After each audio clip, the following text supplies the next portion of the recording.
Alhamdulillah hamdan katsiran tayyiban mubarakan fiih. Asyhadu an la ilaha illallah wahdahu la syarikalah wa asyhadu anna sayyidana wa nabiyyana Muhammadan abduhu wa rasuluh alladzi la nabiyya ba'dah. Allahumma salli ala sayyidina Muhammad wa sahbihi ajma'in. Amma ba'd, fa ya ibadallah, usikum wa nafsi bitaqwallah wa ta'atihi faqad fazal muttaqun. Qala Allah ta'ala fi kitabihil karim, a'udzu billahi minasy syaithanir rajim, wa ma khalaqtul jinna wal insa illa liya'budun. Puja puji syukur kehadirat Allah Subhanahu wa taala dengan mengucapkan alhamdulillahi rabbil alamin. Salawat dan salam kita persembahkan keharibaan alam Sayyidul Anam, Nabi besar Muhammad Rasulullah sallallahu alaihi wa alihi wasallam. Tema khutbah kali ini berjudul memahami konsep takdir Allah. Rukun iman itu ada 6. Rukun iman yang ke-6 beriman kepada takdir Allah. Berkaitan kepercayaan kita sebagai muslim terhadap rukun iman 6 itu berdasarkan hadis Nabi Muhammad sallallahu alaihi wa alihi wasallam, al-iman an tu'mina billah wa malaikatihi wa kutubihi wa rusulihi wal yaumil akhir wal qadari khairihi wa syarrihi. Itulah urutan rangkaian 6 rukun iman yang 6, dan rukun iman yang ke-6 adalah beriman terhadap takdir Allah. Takdir dengan qada itu relate, menjadi satu kesatuan yang utuh yang tidak bisa dipisahkan.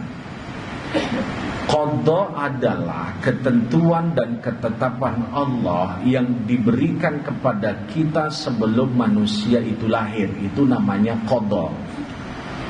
Sedangkan takdir adalah eksekusi perwujudan dari qada Allah, itu adalah takdir. Kita ketemu sholat Jumat di tempat yang berbahagia ini adalah qada, sudah ditentukan di qada Allah. Sehingga qadar adalah bentuk perwujudan dari qada Allah. Takdir Allah itu ada 2 macam. Ada yang disebut dengan takdir mu'allaq dan takdir mubram.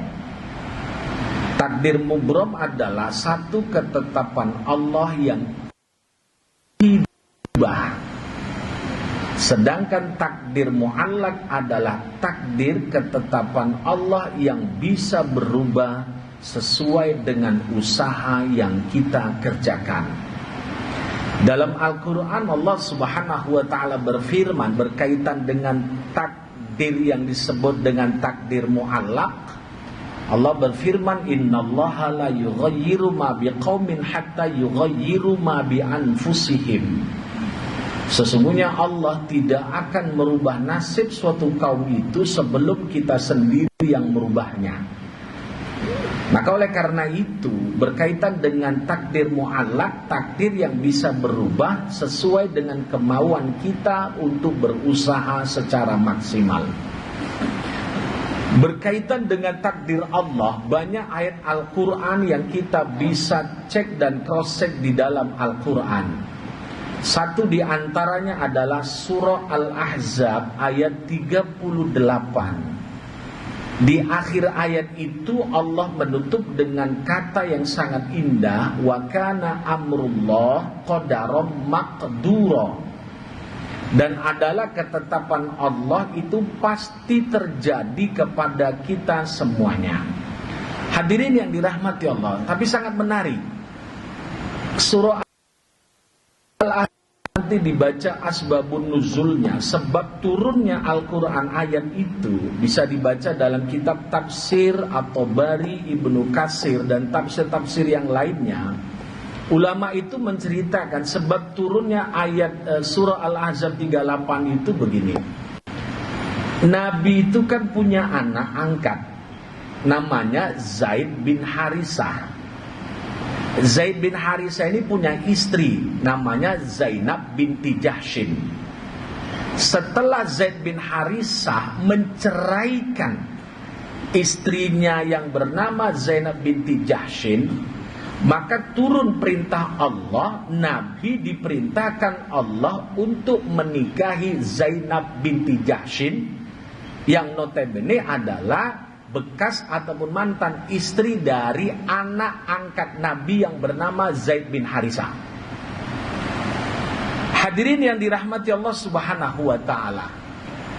Di sini harus dipahami, Islam itu mempertegas bahwa kedudukan anak angkat itu tidak sama dengan anak kandung.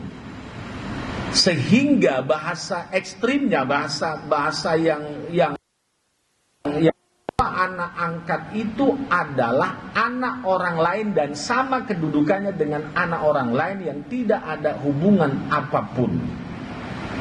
Ayat ini mempertegas karena apa? Budaya Arab waktu itu menganggap anak angkat itu sama dengan anak kandung. Sehingga perintah Al-Quran surah Al-Ahzab 38, ketika Nabi diperintahkan untuk menikahi bekas ataupun mantan dari istri anak angkat beliau, ini menunjukkan bahwa anak angkat itu tidak punya kekuatan hukum apapun dari orang tua angkatnya. Hadirin yang dirahmati Allah, maka sebenarnya di ayat itu dijelaskan wa kana amrullah qadaran maqdura, bahwa semua ketentuan Allah itu pasti berlaku.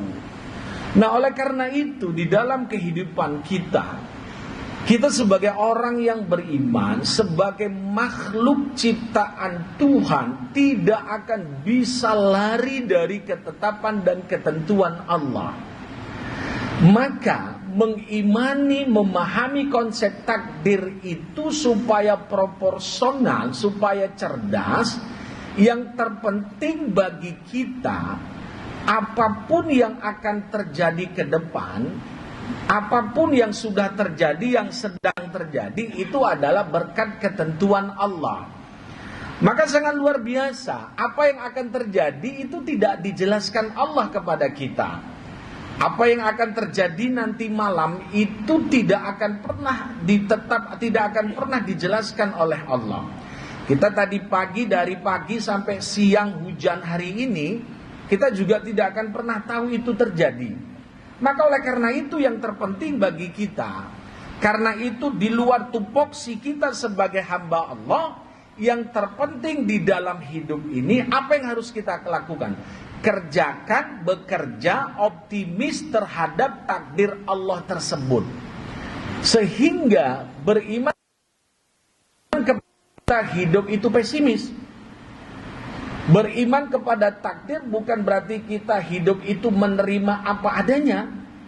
Justru yang terpenting bagi kita, usaha semaksimal mungkin, bekerja semaksimal mungkin, berikhtiar semaksimal mungkin, yakin dan percaya Allah akan appreciate terhadap apa yang sudah kita kerjakan.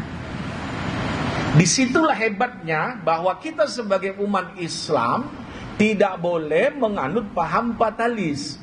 Kalau dalam paham teologi mazhab Jabariyah itu tidak boleh. Yang terpenting bagi kita, karena kita tidak akan pernah tahu apa yang akan terjadi ke depan, usaha secara maksimal, serahkan semuanya kepada Allah Subhanahu wa taala. Karena dalam Islam kita hanya dituntut untuk berusaha. Masalah hasil itu tidak akan pernah tahu apa yang akan terjadi dari hasil yang sudah kita kerjakan. Maka pada akhirnya apapun yang kita lakukan, yang sudah kita lakukan, dan bahkan yang sedang kita lakukan saat ini pun, itu berkat takdir Allah. Luar biasa, sehingga bagi kita yang terpenting beribadah secara maksimal, semoga kita masuk surga. Bekerja semaksimal mungkin, semoga dengan hasil kerja kita mendapatkan kecukupan rezeki yang diberikan Allah kepada kita. Jadi itu hidup yang paling indah kan seperti itu. Apalagi berkaitan dengan pemberian rezeki Allah kepada kita. Yang harus kita kedepankan apa? Sifat qanaah itu. Apa yang dimaksud dengan qanaah? Merasa cukup terhadap hasil yang sudah kita kerjakan. Ingat konsepnya, merasa cukup terhadap hasil yang sudah kita kerjakan. Maka oleh karena itu bekerja semaksimal mungkin, hasil berapapun kita terima karena itu berkat pemberian Allah Subhanahu wa taala. Hadirin yang dirahmati Allah. Maka oleh karena itu, memahami konsep takdir ini bukan. Justru tadi sudah dijelaskan Allah, innallaha la yughayyiru ma biqaumin hatta yughayyiru ma bi anfusihim. Sesungguhnya Allah tidak akan merubah nasib suatu kaum itu sebelum kita sendiri yang merubahnya. Maka dengan demikian, pahami konsep takdir dengan bijak, dengan cerdas, sehingga kita tidak terjerumus kepada pesimisme, fatalisme dalam hidup kedepannya nanti. Sehingga apapun yang terjadi, itu berkat takdir Allah Subhanahu wa ta'ala. Apapun yang terjadi, baik mendapatkan nikmat ataupun mendapatkan musibah yang itu di luar nalar kita sebagai manusia, maka terima itu, karena itu merupakan takdir Allah. Takdir Allah diberikan kepada kita, bukan berarti Allah akan menzolimi hambanya. Ini erat kaitannya dengan terjadi musibah kemarin yang terjadi di beberapa provinsi di Pulau Sumatera. Saya mengatakan bahwa di samping itu musibah itu adalah ulah jahil manusia itu sendiri. Karena dalam Al-Quran dijelaskan, Zoharul fasadu fil barri wal bahri bima kasabat aydin nas. Telah terjadi kerusakan dan di lautan berkat siapa? Berkat ulah manusia itu sendiri. Maka oleh karena itu musibah yang terjadi, maka sikapi itu adalah takdir Allah. Dan yang harus kita kedepankan adalah kenapa musibah itu terjadi? Karena itu berkat ulah manusia sendiri. Karena bagaimanapun di Al-Quran dijelaskan Allah yang menurunkan air dari langit. Tidak ada satu ayat pun Allah yang menurunkan kayu dari langit. Itu yang harus dipahami bagi kita semuanya. Bahkan di Al-Quran dijelaskan Allah yang menurunkan air di muka bumi ini untuk menghidupkan tumbuhan supaya subur. Permasalahannya yang jadi masalah adalah biang keladinya adalah kita sendiri. Sejauh-jauh hari Allah sudah mengatakan fil ardi ba'da islahiha. Jangan kamu buat kerusakan di muka bumi ini setelah Allah membuat baik. Sebenarnya kita itu di dalam hidup ini sebagai khalifah di muka bumi ini dipersilahkan Allah untuk menikmati sumber daya alam, bukan untuk menghabisi. Problemnya sekarang adalah menghabisi. Dan kita punya tanggung jawab besar bahwa bumi ini diciptakan bukan untuk generasi kita saja. Generasi anak cucu kita 50 tahun ke depan, 100 tahun ke depan, kalau sudah sumber daya alam seperti ini terjadi, bagaimana dengan generasi anak cucu kita semuanya? Itu menjadi tanggung jawab besar bagi kita semuanya. Maka sebenarnya Allah menciptakan bumi ini bukan untuk menghabisi, tapi untuk menikmati. Kalau yang namanya konsep untuk menikmati, pergunakan seperlunya, tapi jangan lupa harus kita wariskan kepada generasi muda, anak cucu kita semuanya. Kita nggak akan tahu bagaimana terjadi nanti kalau sudah kebijakan regulasi, kita sebagai regulatornya membuat SDA sumber daya alam ini kita habisi, kita nggak tahu bagaimana generasi anak cucu kita nantinya. Maka oleh karena itu, kembali kepada tema sentral khutbah pada kali ini, bahwa memahami takdir Allah, pergunakan pemahaman yang cerdas. Pergunakan pemahaman yang proporsional dan bijak. Artinya apa? Kita bekerja secara maksimal, bagaimanapun hasilnya nanti kita serahkan kepada Allah. Karena apapun yang terjadi ke depan tidak akan pernah luput dari ketetapan dan ketentuan Allah Subhanahu wa ta'ala. Ini saja yang dapat saya sampaikan dalam rangka memahami konsep takdir Allah sebagai rukun iman yang keenam.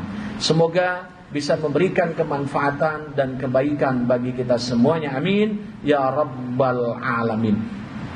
Barakallahu li wa lakum fil Qur'anil azim wa nafa'ani wa iyyakum bima fihi minal ayati wa dzikril hakim wa taqabbala minni wa minkum tilawatahu innahu huwas samiul alim walhamdulillahi rabbil alamin.